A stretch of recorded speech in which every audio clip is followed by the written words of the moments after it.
Hello viewers, আশা করি সবাই অনেক অনেক ভালো আছেন। তো চলে আসলাম আপনাদের মাঝে মূল্যবান একটি ইউটিউবের কন্টেন্ট নিয়ে। তো আজকে আমি আলোচনা করব আমাদের ভিডিওগুলো আমরা কিভাবে শিডিউল করে রাখবো এবং শিডিউল অনুযায়ী ভিডিওগুলো আমাদের অটোমেটিক আপলোড হয়ে যাবে। তো ভিডিওটি শুরু করার আগে ছোট্ট একটি অনুরোধ, আপনি যদি আমার চ্যানেল নতুন হয়ে থাকেন তাহলে অবশ্যই সাবস্ক্রাইব করে পাশে থাকবেন এবং পাশের বেল আইকনটা কিন্তু অবশ্যই বাজিয়ে দিবেন। তো আমাদের ভিডিওগুলো শিডিউল করার জন্য আমাদের দেখুন, প্রথমে আমরা ভিডিওটা আপলোড করব। তো আপলোড করার পর আমরা ওয়াইটি স্টুডিওটা চালু করব। তো দেখুন আমি আমার ওয়াইটি স্টুডিওটা এই যে দেখুন চালু করলাম। তো দেখুন আমার ওয়াইটি স্টুডিও চালু হয়ে গেল। তো আমি মোরে ক্লিক করে আমার সম্পূর্ণ ভিডিওগুলো আমি দেখতেছি। তো দেখুন আমি নিচে দেখুন আমার এই দেখুন একটা শিডিউল করা আছে। তো আমি আরেকটা শিডিউল করে দেখাচ্ছি। তো যেটা আমি শিডিউল করব ওই ভিডিওতে আমি ক্লিক করব। তো দেখুন আমি এই যে ভিডিওতে ক্লিক করলাম। তো ক্লিক করার পর এখানে দেখুন আমার ভিডিওটা চলে এসেছে। তো উপরে দেখুন এডিট, অর্থাৎ এই যে কলমে আমরা ক্লিক করব। তো এই কলমে আমি ক্লিক করলাম।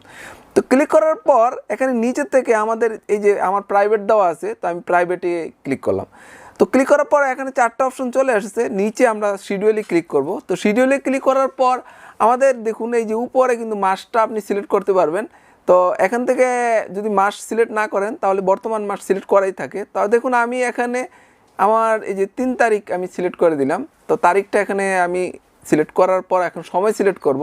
তো আমি 6:50-এ শিডিউল দেবো। তো 6 প্রথম 6টা, তারপর এখন আমার মিনিট দিতে হবে। তো আমি দেখুন 50-এ ক্লিক করলাম।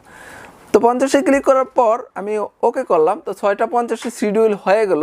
তো এবার দেখুন আমি সেভে ক্লিক করে দিলাম। তো সেভে ক্লিক করার পর এখন কিন্তু এটা শিডিউলে হয়ে গেল 3 তারিখ 6:50-এ কিন্তু অটোমেটিক ভিডিওটা আপলোড হয়ে যাবে। তো আমি আরেকটা শিডিউল করে আপনাদের দেখাচ্ছি। তো দেখুন আমি আবার এই ভিডিওটাতে ক্লিক করলাম। এটাও আমি শিডিউল করতেছি 4 তারিখের জন্য। তো দেখুন আবার আমি এই যে কলমে ক্লিক করলাম। ক্লিক করার পর এখানে প্রাইভেট থেকে আমার প্রাইভেটে ক্লিক করলাম। তো ক্লিক করার পর আমি শিডিউলে ক্লিক করলাম। তো শিডিউলের পর এখানে আমি এই যে 4 তারিখ সিলেক্ট করে দিলাম। তো সিলেক্ট করার পর এখানে আমি সময় দিলাম 6টা, এখানে দেখুন এই যে 50-এ দিয়ে আমি ওকে করলাম এবং সেভে ক্লিক করে আমি সেভ করে দিলাম।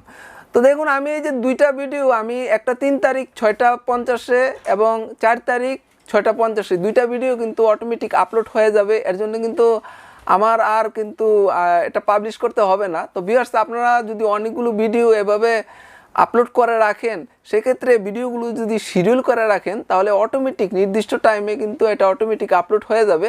তো আমার অনেক ভিডিও আমি এভাবে আপলোড করে রেখেছি, যার জন্য আমি ভিডিওগুলো এভাবে শিডিউল করে রাখি। তো আমি ভিডিওগুলো 6:50-এই আপলোড করি, যার জন্য আমি 6:50-এ আমি শিডিউল করে দিলাম। তো এভাবে আপনিও কিন্তু আপনার ভিডিওগুলো যদি বেশি ভিডিও আপনি আপলোড করা থাকে এভাবে আপনি শিডিউল করে রাখতে পারেন।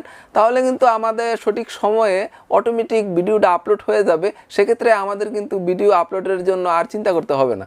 তো ভিউয়ার্স, আজ আর নয়, ইউটিউব সংক্রান্ত রিয়েল টিপস পেতে অবশ্যই আমার চ্যানেলটা সাবস্ক্রাইব করে রাখবেন। আগামী ভিডিও দেখার আমন্ত্রণ জানিয়ে এখানে শেষ করছি। সে পর্যন্ত সবাই ভালো থাকুন, সুস্থ থাকুন। আল্লাহ হাফেজ।